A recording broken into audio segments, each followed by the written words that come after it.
Hello everyone, my name is Aaryn and today I have another video for you. So, turns out I like to read and I read 96 books in 2019 that I would love to talk about. However, we're gonna have to narrow that down because sitting here talking to you guys about 96 books after being vanished or disappeared. Am I using those words right? After vanishing, boom, for like a month or maybe a little bit more time, I don't know.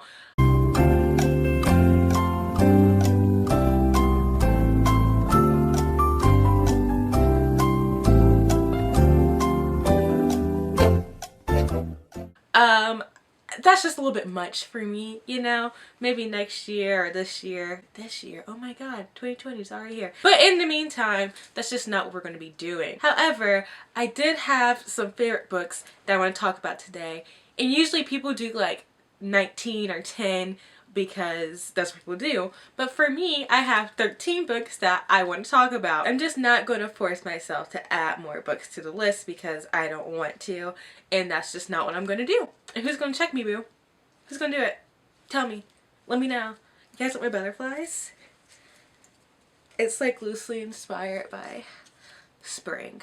So number 13 on my list is a book that I read all the way back in April, yet I can just never ever forget how it made me feel, which was joyful and humored and liking life. And that is The Rest Goes with Magic by Cassandra Clare. Honestly, I got through books 1 and 4 in the Immortal Reign series because of Malik and Malik only. So when I heard they were getting their own book, I was pretty much intrigued. I mean, honestly, because I was not the biggest fan of the Immortal Reign series itself, I was kind of skeptical about how I would feel about this book, but obviously I liked it a whole lot. I just know I loved like seeing Malik in full action and like them kind of growing together, not only as people but as a couple, but also just like watching these throwback characters come back. I mean, we had Raphael Santiago, I can't remember how to say his name. It depends on the spelling. I feel like if it's PH it's Raphael and if it's just F it's Raphael, but I think it's PH. It's Raphael Santiago. And let's just say that his pH is not basic, okay? We also saw like that white sorcerer guy with like the white hair and the sparkly fingers from the Dark Artifices. I'm not sure what his name was, but he was like pew pew pew. Well, not in this book, but like he does magic because he's a warlock, sorcerer. Warlock, sorcerer, warlock. I can't say sorcerer right. Yeah, I feel like this book is number 13 because, as I said earlier, I also read like the first 4 books in the TMI series. Let's just say I got bored because it was a bit too MI for me. Too much information. It was just too much. It was a lot of book. I was not all that interested. But also, Malik was just not the same. The Malik in this book is so far from the Malik in books 3 and 4. And realistically speaking, the TMI series was written and finished in what, like late 2000s, early 2010s. So I know that years later, when Cassandra Clare wrote this, it was not like this secret story inside her head. Maybe it was, but either way, she was not in the completely same mind frame. And so, like, realistically speaking, once again, I know, I just want my hair to be shaken up. I'm sorry. I always get like really worried that it's like flat and I just want my hair and my butterflies to look lively. But realistically speaking, as I was saying, it's like I get that she may not, I don't want to say not remember, because I feel like before she wrote this book she had to have gone back through like books 3 and 4, right? It's like in this book they're just so much more matured versus in that book it's like it's nasty. I don't like it. I don't like it at all. I just cannot do it. So because of that, it's like I don't love it as much, and it kind of feels like fan fiction sometimes, like when I think about it. I love fan fiction, don't get me wrong.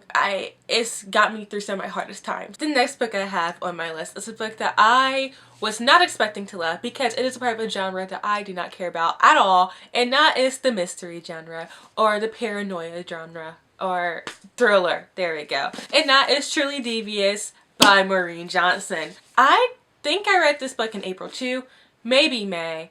No, was I in school then?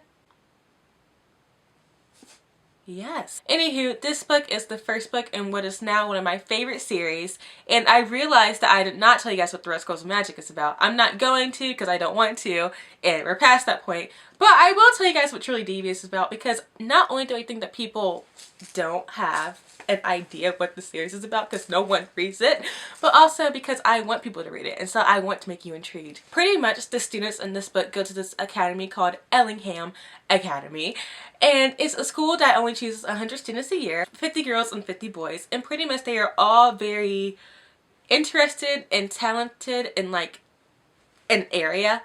Yeah. So for example, if you're really great at singing, you would go there on like almost a singing scholarship. It's completely free. But like most of your classes would be around singing and how to improve your skill and like your asset and just shape you to like this great magnificent person who is brilliant. While reading this, the student in question that is being shaped is Stevie Bell, and she specifically has gone to Ellingham Academy to solve the Ellingham mystery, which consists of a murder and of a kidnapping. It's this case that has been unsolved since I believe like the 1930s, maybe 40s, and so when people hear that she wants to solve it, it's kind of like she's out of her head, and yet she's just so intelligent, and she just sees things that other people literally or even psychologically, that doesn't make any sense. They just can't see it. They can't see it. They can't see it. I just really love her and I respect her.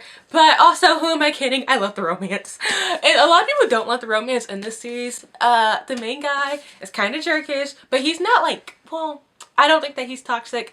I feel like everything that he expresses is pretty much justified. I'm not to say that I like how he always expresses it, but he's not like manipulative, you know? He's not like that. He's just a boy.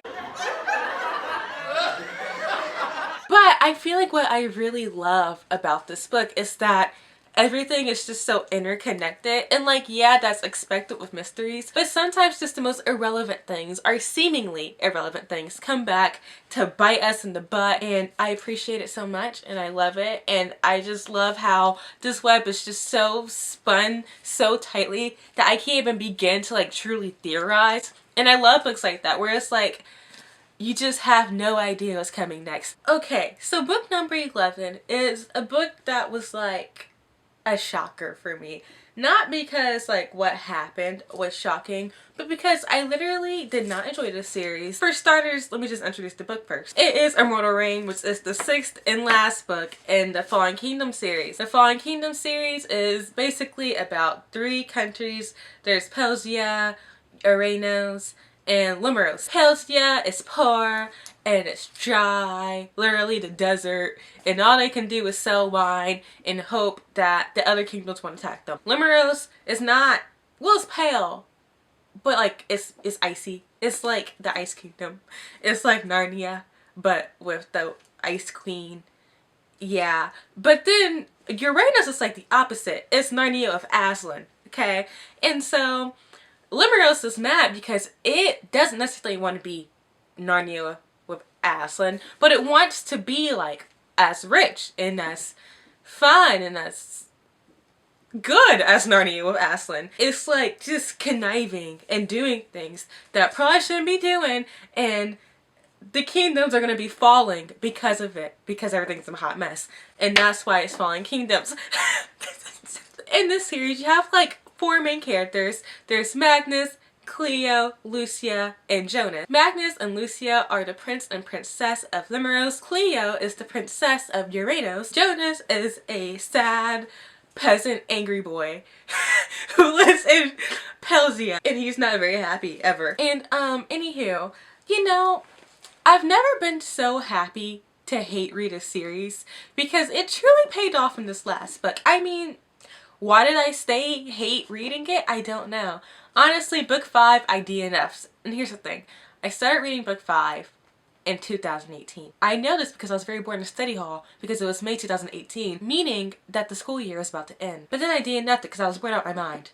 Book number 5 is the worst book. My best friend Sailor loves literally every single book in the series, and even she was bored by book number 5. It was trash. Morgan Rhodes hit the high road with that one.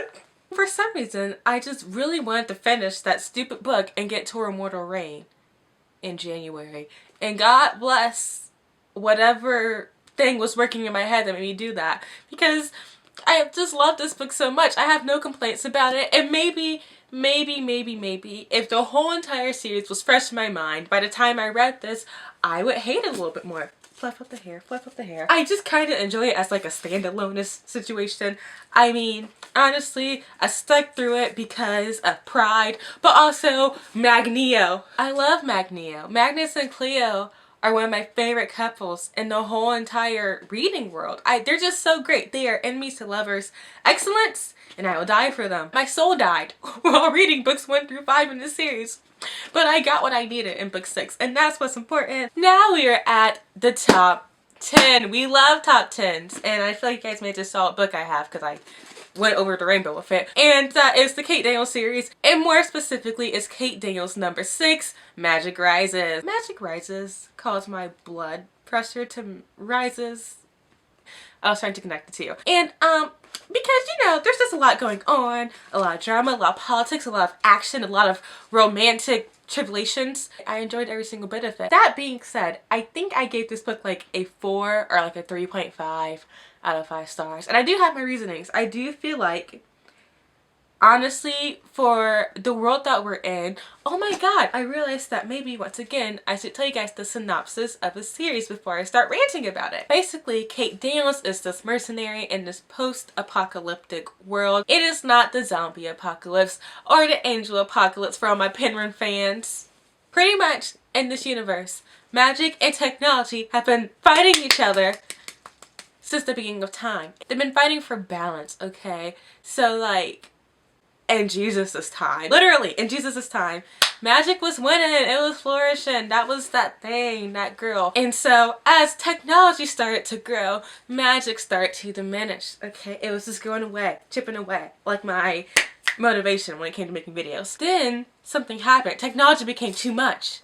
And magic was like, oh, and it just kind of swooped in there. I don't really understand it, but that's the explanation that they gave you. And it makes sense, but like, am I making it make sense to you? So now magic is on the rise, and magic is tearing away at everything. If magic had its way, this camera would be diminished, the lights would not work in this house. Just technology is eroding. It's eroding. Because of this, Kate Daniels is a mercenary, and her job is to pretty much kind of like defeat and tame and manage all these magical creatures that are coming back. But that's not to say that every single magical creature that you encounter in this book is bad. For example, you have shapeshifters. And one of the things I love about shapeshifters in the Kate Daniels series is that they are not all just werewolves. You have were-lions, you have were-hyenas, you have were-rats, you have like were-everything. I just love Kate Daniels, not only as a series, but just as a character. Kate Daniels is personally my favorite female or just protagonist in general. I absolutely adore her. She is everything I want to be when I grew up. But I don't think that's possible because she's just so cool and it could never be me. Okay, so the next book I have on my list is a book that I feel like I could be canceled for liking. Honestly, I do wish I didn't like this book so much, but I did, and it was what I needed at the time I read it. And so, don't cancel me, but it's Kingdom of Ash by Sarah J Maas. Every single insult people throw at Sarah J Maas and Throne of Glass and ACOTAR in general, I agree with, okay? And like, I feel like as someone who kind of low-key sort of stands, I'm not supposed to agree with it, and yet I do. Because as someone who is a POC and who is a part of the LGBTQ community, I definitely see the issues here. And also just as a reader and a decent human being in general, okay? However, I said it once and I'll say it again. This is the book series that made me start loving to read. I feel like when I say that, people think that I'm exaggerating, but I'm really not. That's not to say that I didn't love a single book before I picked up Throne of Glass. However, I was not the reader I am today. I did not read 96 books in a year or just more than 10, okay? And because of the series and how I discovered it through Tumblr by someone just randomly asking this girl called Neo Pixie Sims, a part of the similar community, if they ever read the Throne of Glass series, it was like I just realized how many books I could have been missing out on. Because literally I had never heard of Throne of Glass before, and I had binge read all the way up to Queen of Shadows, which was the last one out at the time. And because of how much I loved it, and because I just wanted something that made me as happy and as entertained as Throne of Glass did, I then went to ACOTAR, and then I went and I watched a Book Utopia's like fantasy book recommendations, and that's how I got into booktube, and that's why I have so many friends today and why I'm here. So before you cancel me, please know that I did try and like put off reading this book for as long as possible, but then someone gave it to me for Christmas or my birthday or just some period of time. I don't know. I got it as a gift, and then I just had to read it at that point because now it was on my shelf, and it's very hard to boycott or avoid something that's right in front of your face, and that's also really golden and shiny, literally. So I read it, and well, let me backtrack. I reread the whole entire series. I was just using whatever excuse I had at that point because I did kind of miss it, and I did miss Sarah J Maas's writing, and I miss Aaryn, and I just read the whole entire series once again, and I got the Kingdom of Ash, and it was pretty much almost every single thing that I wanted out of the Throne of Glass series. That's not to say that I didn't have any problems with it, but I mean overall it was everything that little 8th grade me would have wanted. And that's what's important. Book number 8 on my list is surprisingly low, probably to you guys, because I am in love with the main character in this book. And I mean, I just love him with all my heart. I would die for him. He could spit on me and I would do nothing but ask for more. And that book is A Conjuring of Light by V.E. Schwab with the main character, Kelmaresh. Talking about the book series first, for once, this series is about a guy named Kelmaresh, and he is an Antari, and Antari have the power to travel between worlds. In this series, there are only 4 worlds. There is Black London, Grey London, Red London, and White London. 4 Londons, yet the rest of the world is just not the same at all. Black London is a world that was completely devoured by magic. They just used way too much of it, and it basically took control, and it went out of whack, and now the whole world is just rubble, and it's black now. It's bad. Okay everyone, welcome to a segment called Aaryn Lost Footage. And now she has to make really crappy iPhone videos. But would it be a video by just Aaryn if this did not happen? Grey London is next to Black London, and Grey London is now suffering the effects of pretty much magic and how it consumed them there. So it's a world that is now dying. It is in shambles. There is a power struggle. Nothing there is stable. It's very sad and very dark. I think it's the darkest of all the Londons there. Then there's Red London after that, and Red London is Kel's London, my London, the London to be in. It is flourishing with magic. I like to think of it as being Hogwarts on drugs. It's Diagon Alley if it was not an alley, but I don't know. What's the fancier word for an alley? But then there's also Grey London, and Grey London is our London. It's a world that has forgotten about magic completely, and it's, you know, they know about it, they understand it to a certain extent, but they don't believe in it anymore because it's just been gone from their lives for so long. That's the basis of it. Kel gets a piece of Black London somehow because he's an idiot, and it can pretty much destroy all the worlds. So it's kind of about like ruining that piece, making everything stable again, and hopefully not getting himself killed. And it's so fun, and I loved the last book. I adored it. I have so many annotations in that book of just my thoughts and my feelings, and I can't wait to like reread it when I've forgotten everything and see like what past Aaryn thought when she was 15 and reading this book for the first time.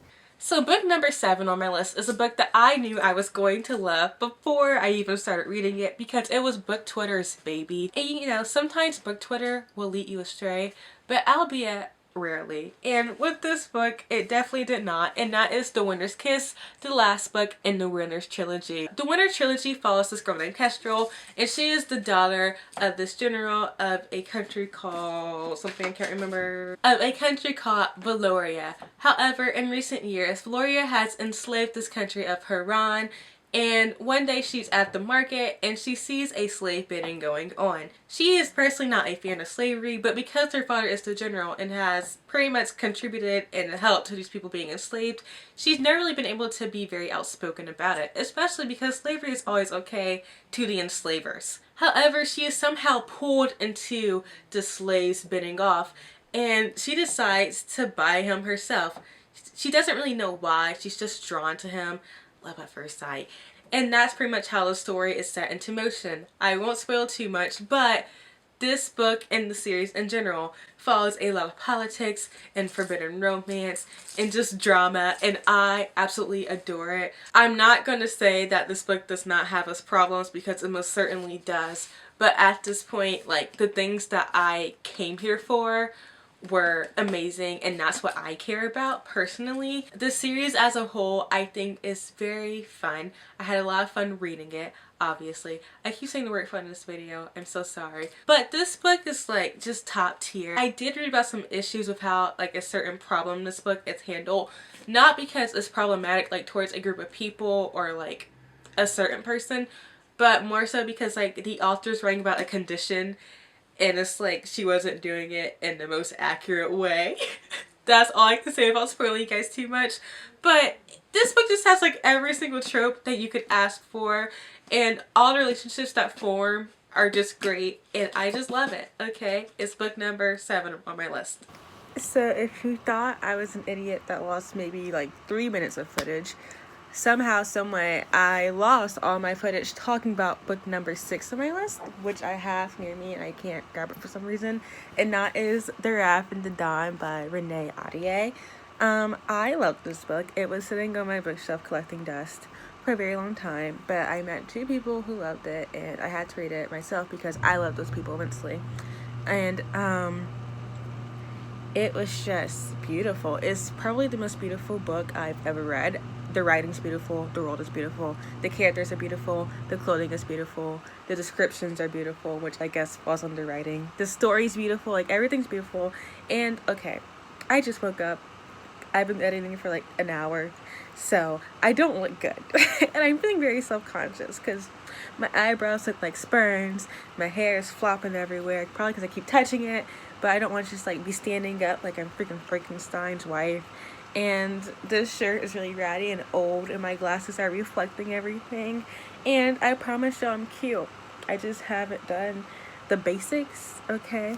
But will I ever be as beautiful as this book right here? No. The Wrath and the Dawn, pretty much it follows a girl named Shahrazad, or just Shadi if you're like me and you can't really say words in general, especially names. And she has volunteered to marry the Khalid. I'm sorry, I was thinking Cal like Khal Drogo from Game of Thrones, but no, I'm so stupid. The Caliph or Khalid is the guy's name. I just saw Khalid in the back of the book and I said that makes sense. No, but the Caliph of Khorasan. I'm reading the back. I'm so sorry. And pretty much she's volunteered because her best friend was killed when she was his wife, along with hundreds of other girls, because you see they get married but they never see the sunrise of the day after their wedding because he pretty much kills them. And so you're like, psychopath, and she's like, psychopath, I'm going to avenge my best friend, I'm going to avenge every single person that you've hurt. And that is her mission, that's her goal. But the way things go, it's not all what it seems to be, and I love it. And I'm so happy that I read it this year. Honestly, though, I was looking at Renee Ahdieh. Well, not at her, but just the book in general. And I realized that this is the only book by a POC that I have on my list today. And that's very upsetting. So, going off topic, one of my goals for 2020 is to read more diverse books. I feel like as someone who is part of the Black community and also bisexual, I should be reading books that are more diverse in a plethora of ways. And yet I'm not, and I feel like that represents something that's probably wrong with me internally. Maybe some internalized oppression. I don't know. Yeah, but that's one of my goals. So just a random tidbit, but I loved Wrath and the Dawn, and I loved everything about it, and I even loved the second book, but that's more of an honorable mention in this case. So yeah, okay. Now we're at my top 5, and I am so excited to talk about these books with you. However, number 5, not so much. Not because I don't love it, but because It did cause quite the stir this year. However, once again, I'm not a fake person, and I will outwardly show my love for this book. And that is Secretin Death by Shelby Mahurin, or Mahurin, or Ma something. I'm so sorry, Shelby. Secretin Death follows this witch who is living in the world where witches are pretty much not accepted. It's like she's living during the Salem witch trials, but once again, on heroin. That being said, she is somehow, some way, basically married to this witch hunter as like a deal. I kind of forgot even what the scenario was, but it was a deal and they were both very unhappy about it. So it does follow that trope, but on the side it follows, number one, them getting over their own prejudices, but also like pride. A little bit of pride. It's not Pride and Prejudice, but it's like Pride and Prejudice, but it's not Pride and Prejudice. But like it's about some Pride and Prejudice. I feel like the way I described it is very boring, but it's a very entertaining novel. I promise. I'm a boring person, so when I talk, it's just like boringness just falls out my mouth. And I'm sorry, but I'm just gonna look at the, what did they say about it? The war between witches and church is an ancient one. Ooh. And Lou, the witch, most dangerous enemies bring a fate worse than fire. Can she burn witches at the stake? Unable to ignore her growing feelings, yet powerless to powerless to change what she is, a choice must be made. And love makes fools of us all. And that's Secretin Death. This book I read in October after I had gone like forever without reading a novel. I don't know why. I had just finished War by Laura Thalaza and I liked it a lot. I gave it 4 out of 5 stars, surprisingly. And it was just, I didn't know what to do after that. And so like, I didn't think to pick up another book until like 5 years later. I was like one of those SpongeBob cars that just show up sometimes.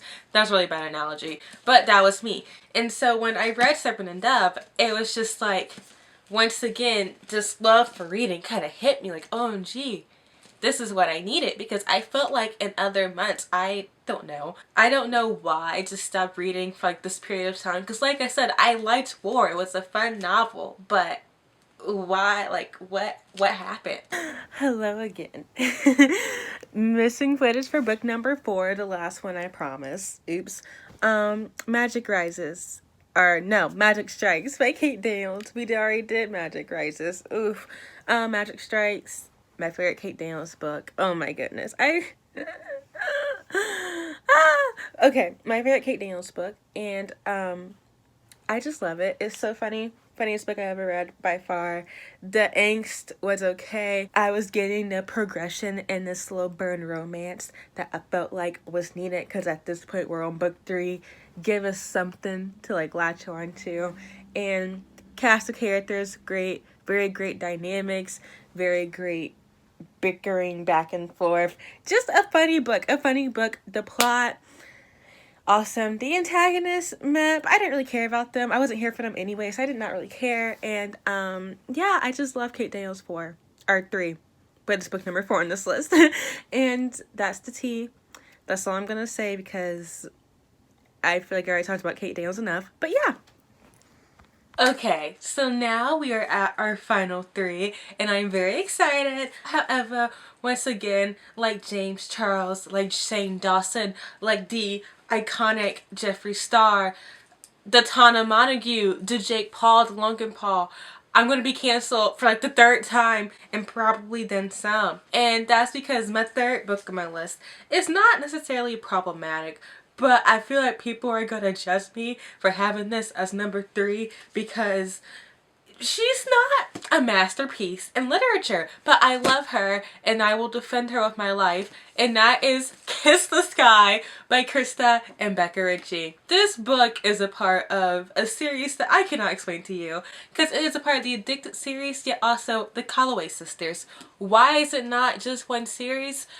Ask Krista and Becca Ritchie. Apparently their questionable decisions do not only happen inside the series. However, this book is my baby, okay? I love her to death. Literally, I know 2 other people that have read this series, and this is also like their favorite one of the Calloway sisters and the Addicted series. yeah, it's just so good. It's like this masterpiece, and I would die for it. Like, it's already published and it's not like a living thing, so why would I die for it? But also, the fact that I would even consider dying for it says a lot about how much I love it, okay? So the Addicted series is about two people who are addicted. So the Addicted series are about two people who are not the protagonists of this book, actually, who are addicted. One of them is a sex addict, the other one is an alcoholic, and they have pretty much been enabling each other all of their lives. They do love each other and they do care about each other, but because they're just so connected to their, I don't want to say fixed, but I guess they're fixed. Let's just say that. It's like they're afraid that if they take that away from the other person, they're also going to be losing their fix, because it's just like this hypocritical thing to do. And so that is kind of like the premises of the first book in the series. Now, whenever I tell people that, they pretty much do not want to read it. It's not this thing that they're into, because addiction is something that's really hard to read about, and the first book is my least favorite for that reason. However, I feel like the series kind of grows out of that storyline. Like, the two main characters, Lily and Lauren, are no longer their addiction. It's always going to be a part of them, because addiction never goes away. It is a disease. But that's not like the thing that all the books are about anymore. It now follows their family life and their career, I guess, and just a whole bunch of nonsense that's going on.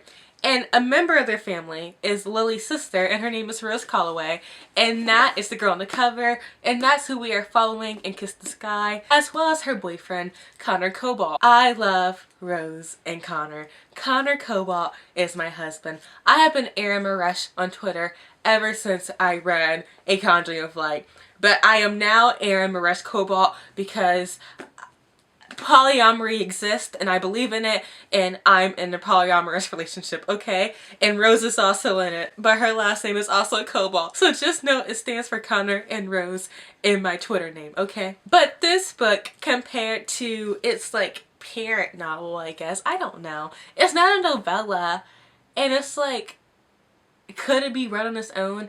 I guess so. I don't think you should ever read it on its own. It's kind of on its own, but like in the series, this is the best book in there, you know? But like, this book follows Rose and like Lily and Lauren and Connor, and then also Daisy, who's their other sister, and like Lauren's brother, Reich, all getting like their own reality TV show. It sounds like a mess, and it is a mess, but it's like this nice, fun, big, huge, playful mess. It's almost like when you're a kid and like you just love making messes because it's fun. That's what this book is for me, okay? Like, I love it. I love it. Honestly, I feel like I don't love the main plot in this novel. I just love Rose and Connor. That's my explanation. I love Connor Cobalt. He is the finest man I've ever read about. You know, like, I love Kel. They'll always be my number one. But Connor Cobalt is a very close second, okay? If I read the last book in this series, Some Kind of Perfect, I think it's called, and Connor Cobalt gets any better, I think Kel could be dethroned. But don't tell him that. He doesn't deserve to hear all that right now. But I'm putting that out there to you. Rose is everything I personally want to be. Like, realistically, I can't be Kate Daniels, and I know I also can't be Rose, but if I could just be like this really mediocre hybrid of both of them, I would be okay with that, you know? And so I love Kiss the Sky. I feel like I'm not selling the series well, but it's so, I don't want to say fun, it's a gregarious time.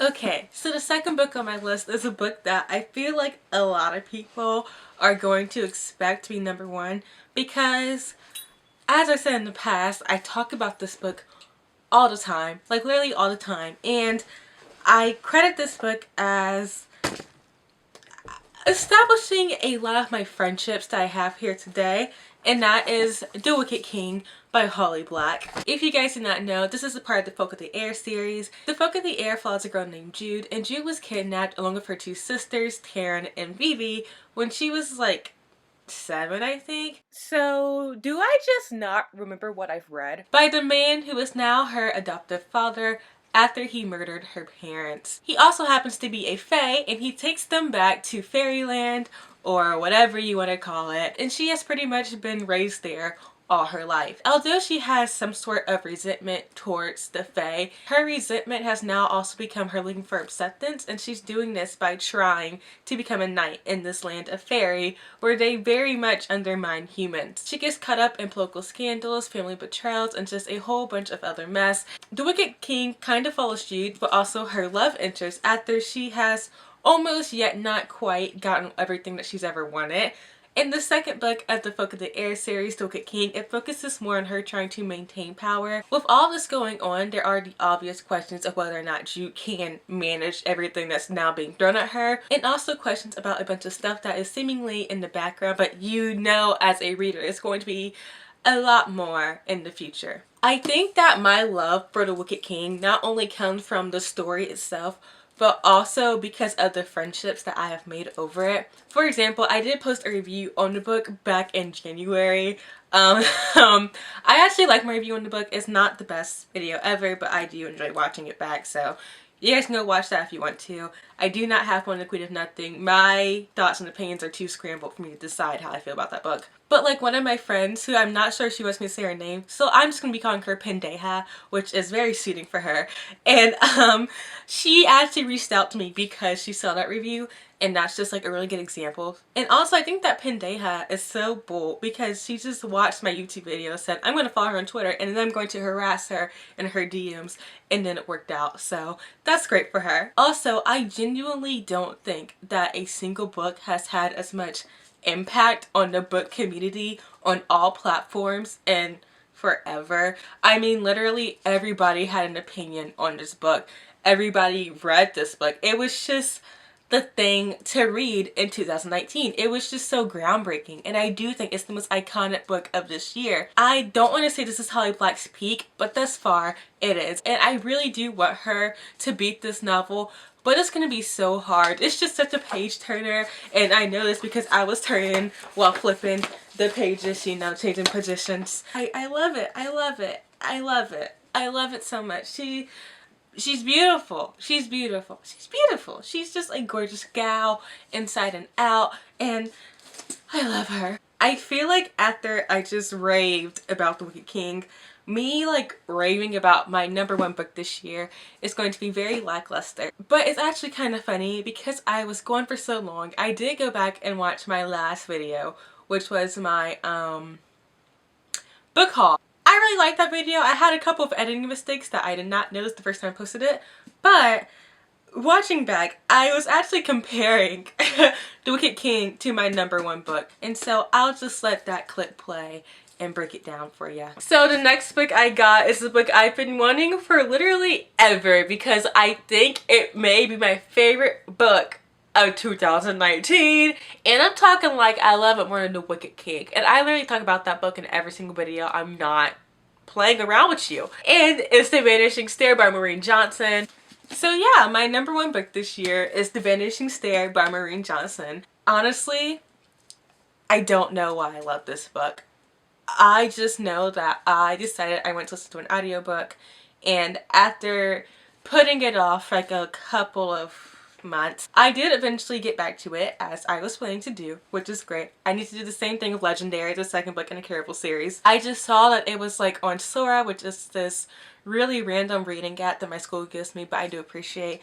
And so that's how I listened to it. And I told myself that I would just listen to like 30 minutes of it tonight, get myself started, get myself interested, and I would just listen to that audiobook while I was just doing little tedious things that I necessarily couldn't like physically read a book while doing. That was the plan, but I ended up staying up for like 5 hours that night and finishing half the audiobook, then like just finishing it throughout my day the next day. I just think that this book had a mixture of everything I was looking for. I feel like if you could combine everything Aaryn wants in a novel, excluding fantasy, it was just all there. Like I said before, I don't know what I loved about it. I think it was the unexpectedness of it all. I mean, going into The Wicked King, I was a little bit late to that party, but I had already read all the reviews. At that point, I had already like heard about how great it is, and it lived up to that expectation, which is awesome.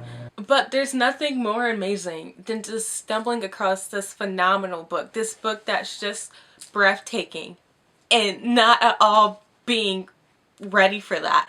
And it happened with Immortal Reign, but it happened a galaxy times more with the Vanishing Star. And I just want people to read this series because it's so great. And The Hand in the Wall is coming out in January this month, and I am ecstatic. So that's all I have for you guys today. Thank you so much for watching this video. It is a little bit late, but I hope that you enjoy it anyways.